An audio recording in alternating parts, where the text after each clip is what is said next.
عليكم ورحمة الله وبركاته. أهلا بكم معانا في فيديو جديد إن شاء الله. النهاردة هتكلم عن نهائي الأرض، كلاسيكو الأرض، النهائي المنتظر من فترة كبيرة. ريال مدريد وبرشلونة الأسباني في نهائي كأس السوبر الأسباني المقام في الرياض في السعودية. طبعا المباراة هتبقى يوم الأحد 15/1 الساعة 9 مساء على قناة SSC السعودية، قناة مشفرة.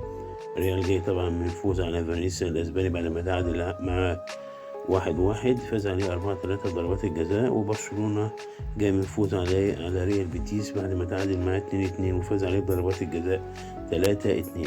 نهائي جميل، بطولة كده زي ما بقولك على الطاير على السخان كده، يعني في بداية العام الجديد 2023. نشوف مين هيقدر ياخدها.